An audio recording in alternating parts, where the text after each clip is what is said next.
Playing music for her supporters all over the world made her feel less alone and gave her the strength to go on. When you hear Mercy Bell sing, you are immediately transported to a better place. See for yourself today on Marquee Backstage. Fill it up with some formaldehyde, you won't see it here again. You say take it slow, it's a mood and it will come and go. But the joints I needed didn't grow, it left me crippled in your eyes. Oh, and all good cowboys know there ain't no good old home, sweet home. So I'll raise my protest, raise my drink, and I won't live here no more. 'Cause you never learned my name, it was the one name you should have known. And I will lay me down, and I will lay me down, and I will lay me down the road. Mercy, only those who dare truly live. But that really represents your life very intricately. It does. So it speaks to you? Oh, absolutely, 1000%. I feel like everything I've done in my life is because I'm incredibly afraid of doing it. I don't have one of those personalities where like, I'm not afraid of this. I'm terrified of everything all the time, but I have to do it. So I just, you gotta take the risk. So. But where did that come from? Because young Mercy, New York, big state, big opportunity, big talent for you.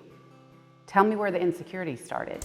Well, I actually grew up I've lived all over the country. So I grew up in California and Massachusetts, and I moved to New York after college to pursue music.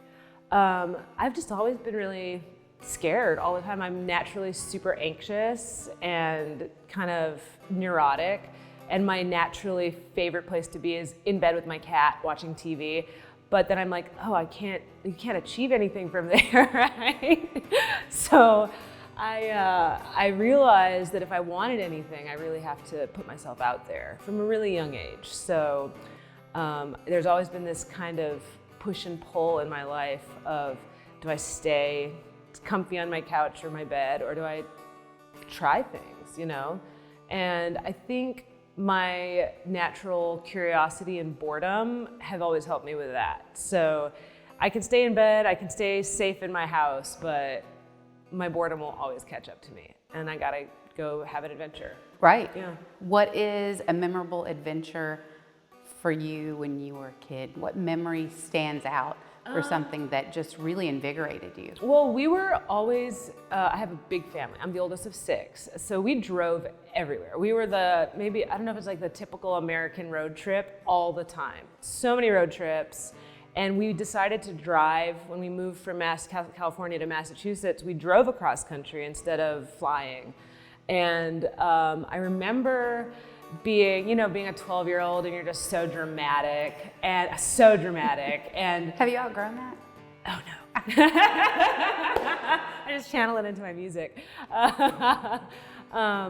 But I remember leaving my cousins in the Bay Area, and I was crying. When you're 12 and you're looking in the mirror, you're looking in the car window crying, thinking about why you're crying. And I was genuinely sad. I was also dramatic. But I remember cresting the mountains there, and then it kind of overlooks Nevada. And I remember I just stopped crying because I was looking out the window, and it's like the Wild West. I mean, I lived in California, that's the West also, but it's like the desert West. And I remember I stopped crying. And I was like, I'm sad, but also this is cool. Like, that feeling of awe and wonder and excitement and adventure. And all of a sudden in my 12-year-old brain, I'm thinking, oh, there's a whole world out there, I was still very sad, still dramatic, but I remember being like, there's so much more out there. So I'm really glad my parents drove me around so much, and I love road trips to this day. And my new album is chock full of road trip imagery. So, you know, it hasn't gone away. No, it's kind of like your life in retrospective. Yeah, exactly. In some aspects. Absolutely. So what was it like being the oldest of 6? I think that's why I'm so neurotic. I still can't, if I'm around and I see a kid walk in, I immediately go back into like big sister brain of like, are they gonna choke? Are they gonna be okay? Who's watching this child? Very protective. Yeah, oh yeah, absolutely. And I love my siblings. They're my best friends, and they all live in the East Coast right now, but they come visit me, you know, before COVID, obviously, but they visited me a lot. So as soon as the vaccines went out, my sister got one and came to visit me here. Oh, so good. yeah, she's a school teacher, so she's been, you know, fighting the good fight for kids on Zoom this whole year. Oh no, oh no. It takes a special person to teach in general. Yeah, absolutely. But especially with what everyone's been through over the past couple absolutely. years. For sure. Absolutely. Are any of your other family members musical? Oh, everybody in my family sings and makes music, but for what they do for, desk jobs, for their daytime jobs, they do all sorts of things. But everybody in my family grew up singing and making music. Like, we would always sing. In fact, our neighbors in Massachusetts used to be like, oh, we could tell where the Bell kids were because we'd hear singing. For a time. Oh, and all good cowboys know there ain't no good old home, sweet home. So I'll raise my protest, raise my drink, and I won't live here no more. 'Cause you never learned my name. It was the one name you should have known. And I will lay me down, and I will lay me down, and I will lay me down the road.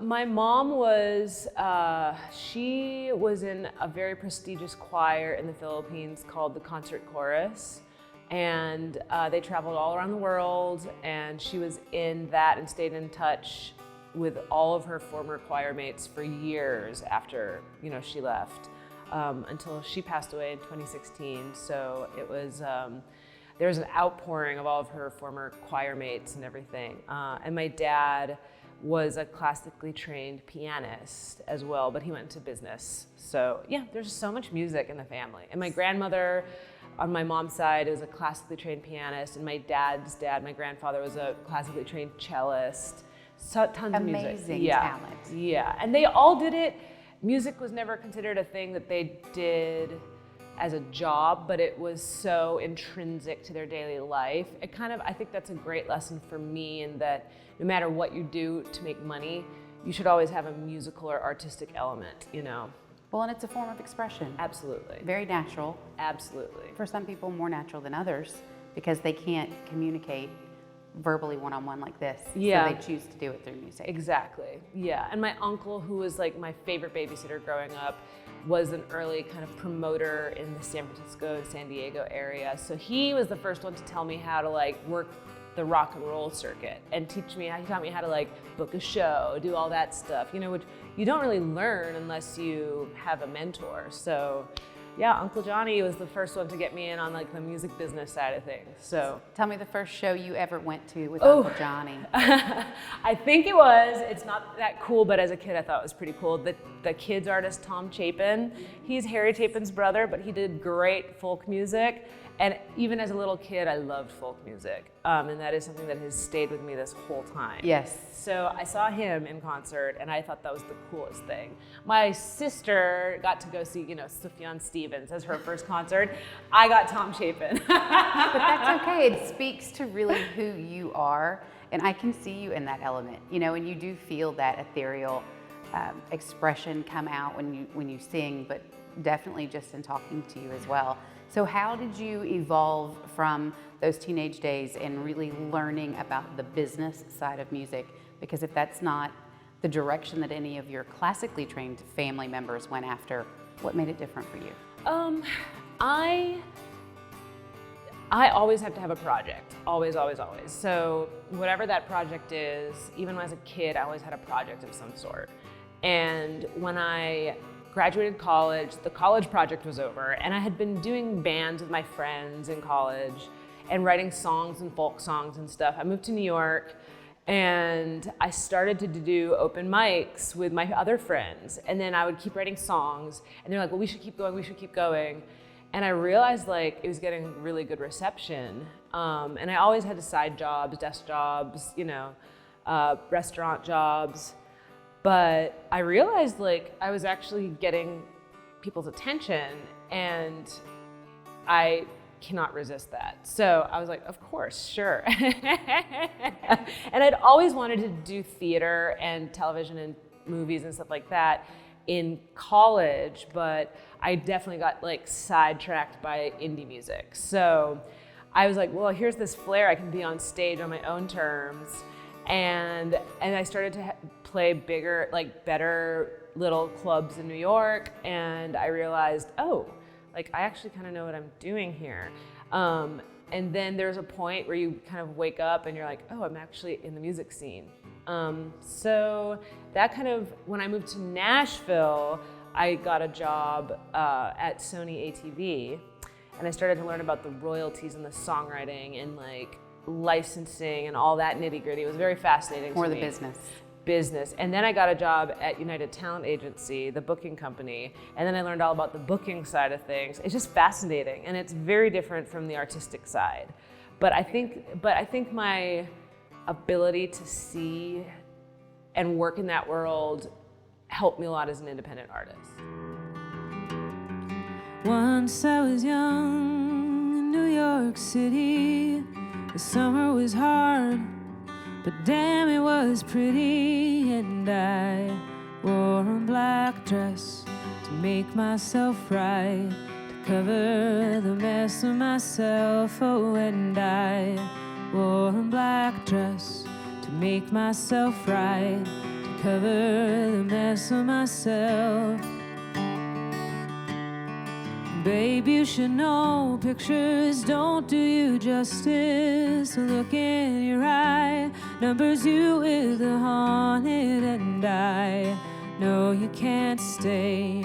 Something will come and take you away from me. And I know you can't stay. Something will come and take you away.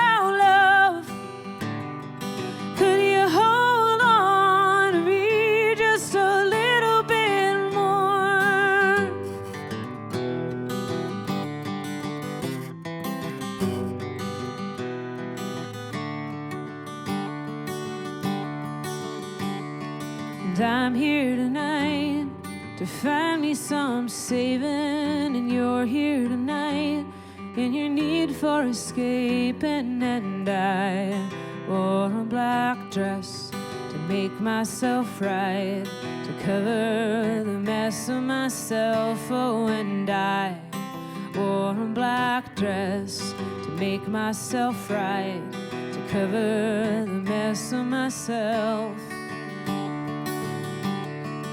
Prodigal sons playing tag by the Bowery, and I'll close my eyes and let you run by me. And I know you can't stay. Something will come and take you away from me. And I know you can't stay. Something will come and take you away.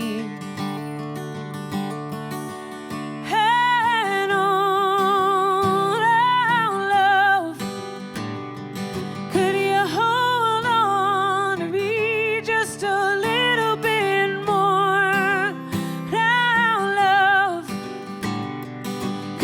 hold on.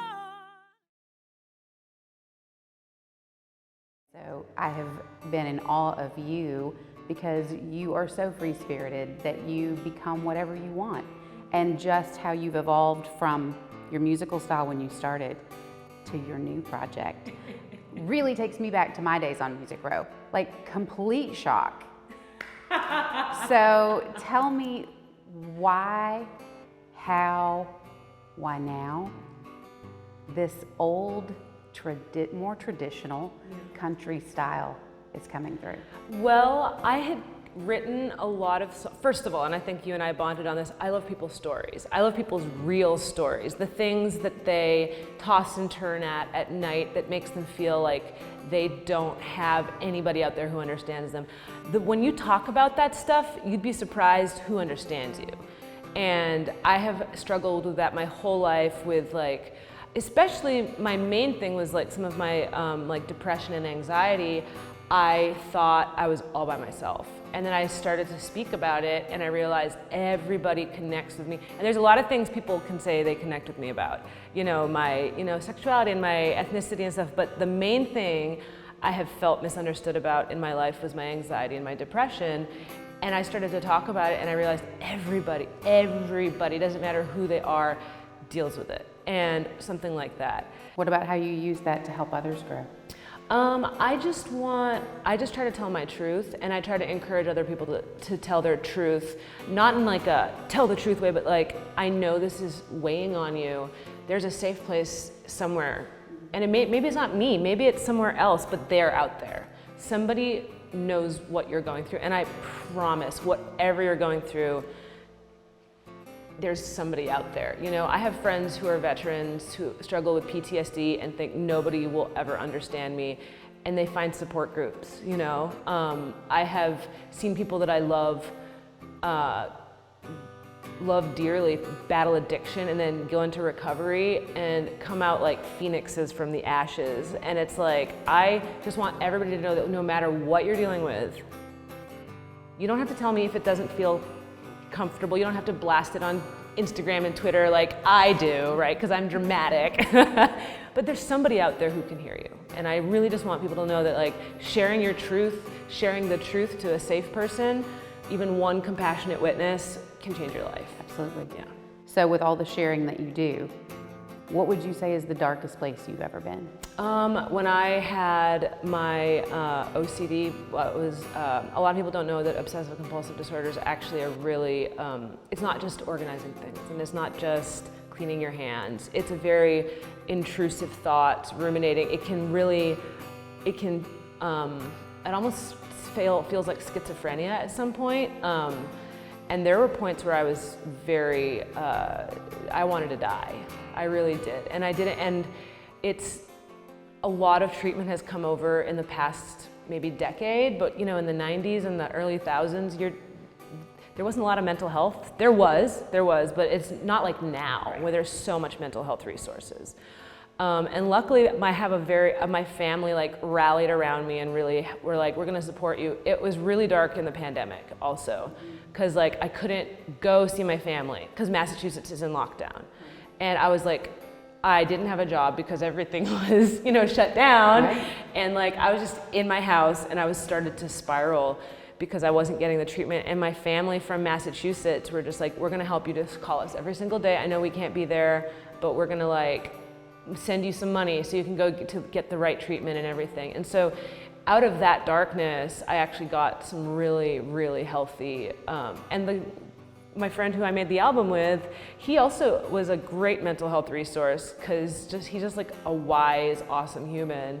And he was, well, him and my family, they were all able to get me into the right treatment, the right medication, the right therapy, things like that. And I tell you, there's help, whatever you need for your mental health resources, it is out there. And I know I probably talk about this a lot, but if people need to hear it, they need to hear it. They do, but they also have to allow themselves to open up to somebody. Yeah. To say, hey, I'm struggling. Yes. I have a problem. Exactly. I need you to help me. Yes. Just one person. And mental health doesn't have to be medication or therapy or anything. It's like a Home Depot. It's like It can be a pet, it can be exercise, it can be journaling, it can be a lot of things, but often it's multiple things. So, I mean, we're taught to hide. That's what we're taught. We're taught to be like, put on a perfect face. And this is what my song's about. Golden Child is about this. And it's like, we're taught to be, you know, put it together. Yeah, I mean, because even if you don't suffer from something that is like a mental illness, you've had grief. You've had somebody's in your life, something hard has happened. Everybody has a story. And my mom used to say that. She said, everybody has a story. Have you connected with other people who had ADHD that maybe helped you learn more about yourself? Yeah. Oh yeah. I remember when I first was learning about it, I went to like a support group in Nashville, and I learned so many like tips and tricks and stuff, and it was a pretty jolly bunch, honestly. Like, hey, I mean, we're pretty fun. Yeah. Yeah. And that it's all out there. You just gotta dig, you know. But not everybody digs the way I dig. I think I'm just like I gotta keep going, you know. So I would like to use my inability to sit still unless I'm in bed, you know, to help other people. So. And you do that through music? I do, definitely do. And through your activism. I try.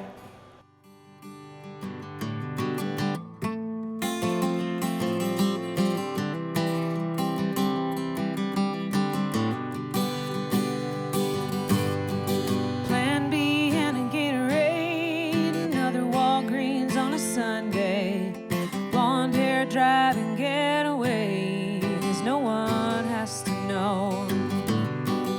Hide the black marks and white lies, try to sell the